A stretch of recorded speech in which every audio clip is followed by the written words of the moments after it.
Hello everyone, welcome back to my channel. मैं जानवी आप लोगों को फिर से आज एक नया ब्लॉग में स्वागत कर रही हूँ। आज मैं आप लोगों के साथ चल रही हूँ मलेशिया कुआलालंपुर के लिए। तो मलेशिया कुआलालंपुर का सफ़र मैंने शुरू किया सिलीगुड़ी से। आप लोग अगर सिलीगुड़ी से जाना चाहोगे मलेशिया के लिए तो उसका पूरा टोटल इन्फॉर्मेशन शायद मैं आप लोगों को यहाँ से प्रोवाइड कर पाऊँगी। तो वो ये हम लोग सिलीगुड़ी से चले गए थे गुवाहाटी सिलीगुड़ी तो गुवाहाटी हम लोग चले गए थे वंदे भारत में। गुवाहाटी पहुंचने के बाद आप लोग दिन में ही सुबह वंदे भारत में अगर सिलीगुड़ी से चढ़ोगे तो 11:40 अराउंड आप लोग गुवाहाटी पहुंच जाओगे। तो गुवाहाटी में आप लोग कहीं घूम सकते हो थोड़ा दिन, क्योंकि रात को ही हमेशा गुवाहाटी टू कुआलालंपुर का फ़्लाइट होता है। तो इसीलिए दिन भर आप लोग गुवाहाटी थोड़ा एक्सप्लोर कर सकते हो, माँ कामाख्या जा सकते हो या बहुत सारा गुवाहाटी में विजिटिंग प्लेसेस है वो जा सकते हो। ये रहा गुवाहाटी एयरपोर्ट जिससे हम लोगों का फ़्लाइट था रात को 9:45 जैसा में। तो हम लोग शाम को 2-2.5 घंटा प्रायर पहुंच गए थे, क्योंकि वो पहले आप लोग अगर मलेशिया जाओगे तो 3 दिन पहले एक फॉर्म फिलअप करना पड़ेगा आपको एम्बेसी से, क्योंकि वीज़ा ऑन अराइवल नहीं था मलेशिया का। इसीलिए 3 दिन पहले एक सेल्फ डिक्लेरेशन फॉर्म आप लोगों को फिलअप करके जाना पड़ेगा, जो एयरपोर्ट में मैंडेटरी है, चेक करवाता है। उसके बाद आप लोगों को होटल बुकिंग्स वगैरह भी उसमें सब वो लिखना पड़ेगा कि आप लोग कहाँ स्टे कर रहे हो, कितना दिन के लिए जा रहे हो, सब एक एग्जैक्ट आप लोगों को डालना पड़ेगा। वो फॉर्म का लिंक मैं डिस्क्रिप्शन में दे दूँगी। उसके बाद फ़्लाइट का टिकट गुवाहाटी से मलेशिया का लगभग हमको 8,500 ऐसा कुछ पड़ा, और ये था without luggage, only 7 kg hand bag का प्राइस, और मैंने एक्स्ट्रा 20 kg हैंड बैगेज उसमें ऐड कराया था, जिसका मुझे पड़ा था 5,500 एक का, और बाकी 7 kg आपका वो था हैंड बैगेज था, और केबिन लगेज के लिए 20 kg मैंने बुक किया था। आप लोग अपना रिक्वायरमेंट हिसाब से बुक कर सकते हो। इसके बाद रात को हम लोग चढ़ चुके थे फ्लाइट में। फ़्लाइट का हम लोगों का लेओवर था बैंकॉक में, बैंकॉक से फिर कुआलालंपुर के लिए फ़्लाइट था। तो बैंकॉक में हम लोगों ने शायद 2 घंटा 2 आवर 30 मिनट लेओवर था हम लोगों का, जो कि एक एयरपोर्ट से एक टर्मिनल से दूसरा टर्मिनल जाते जाते ऑलमोस्ट कवर हो जाता है। फिर भी हाफ एन आवर जैसा हम लोगों को मिल गया टाइम एक्सप्लोर करने का बैंकॉक का डॉन मोइंग एयरपोर्ट।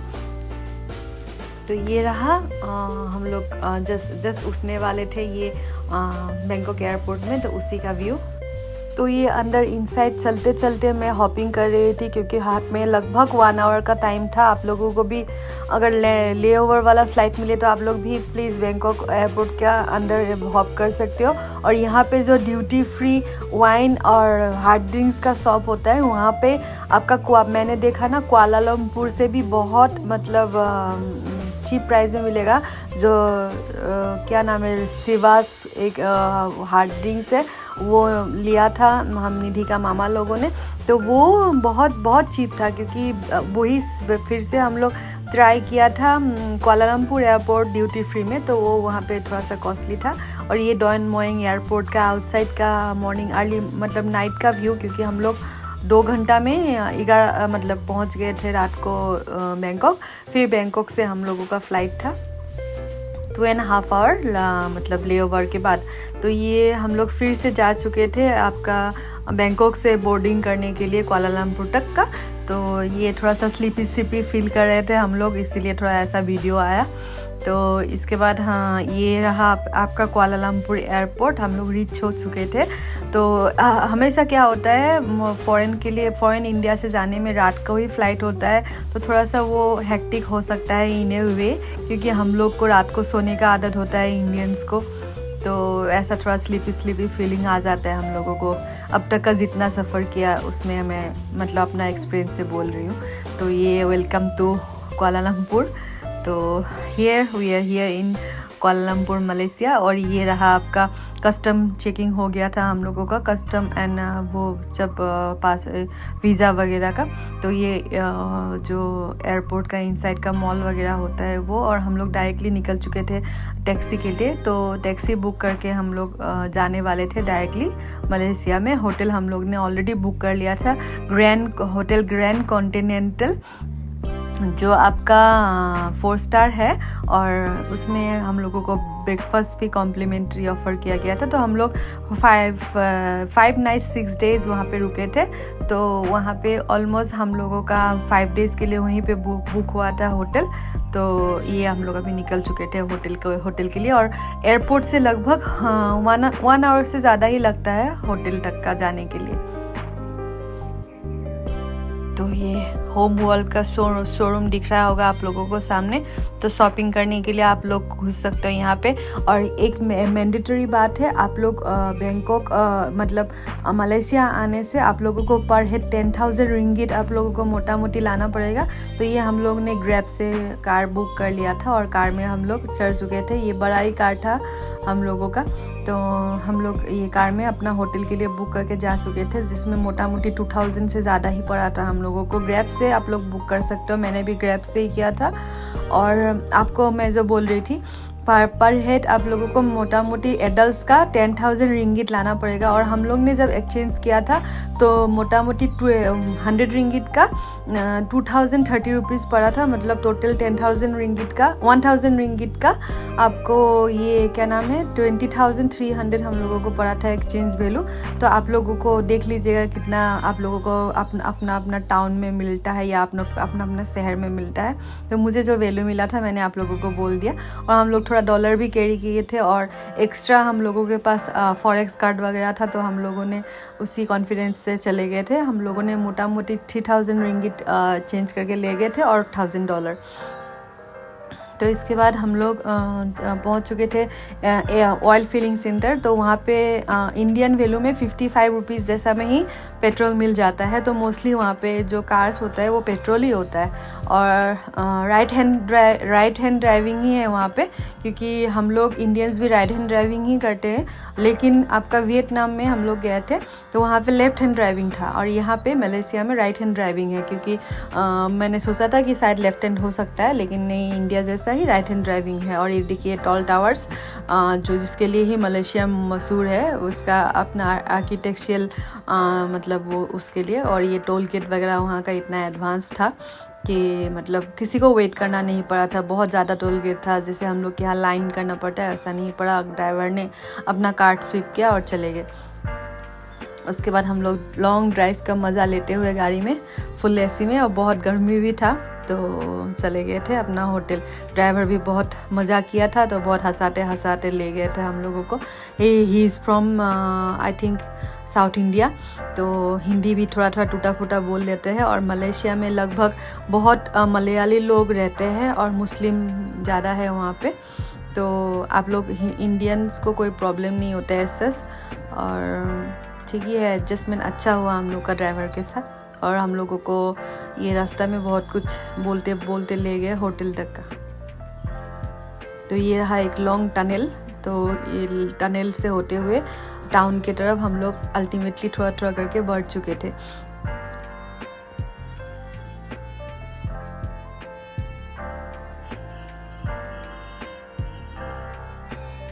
ये रहा फिर से long high rise type sky scraper buildings.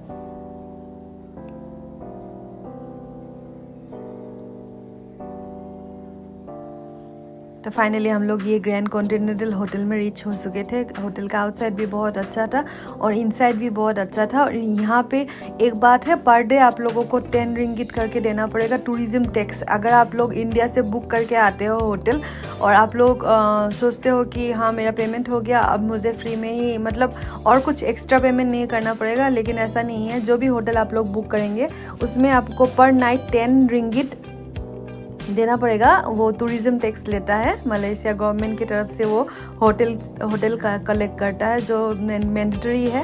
तो हम लोगों को 60 रिंगिट देना पड़ा सैडिन का। तो ये वापस नहीं होता है, ये आपको देना ही पड़ेगा। तो ये रहा होटल का इनसाइड। और जब हम लोग पहुँचे थे तो ऑलमोस्ट वो चेक इन चेकआउट टाइम हो चुका था, तो बहुत ज़्यादा क्राउड दिख रहा है आप लोगों को। तो हम लोगों को बहुत अच्छे से चेक इन हो गया और हम लोग अपना रूम पे चले गए थे। रूम हम लोग का था 17 फ्लोर पे, तो 17 फ्लोर में जो रूम दिया गया था वो रूम भी बहुत अच्छा ही था। और 10th फ्लोर में था स्विमिंग पूल और 11th फ्लोर में था आपका जो रेस्टोरेंट था, और नीचे भी एक रेस्टोरेंट है। इसमें टोटल 3 रेस्टोरेंट है, इसीलिए इसको 4 स्टार दिया गया है, कैटेगरी में रखा गया है। और ये रहा रूम का इनसाइड, जो कि बहुत स्पेसियस भी था और 2 बेड था, क्योंकि हम लोग 3 एडल्ट ही मोटा मोटी पकड़ता है अब मेरी बेटी निधि को भी।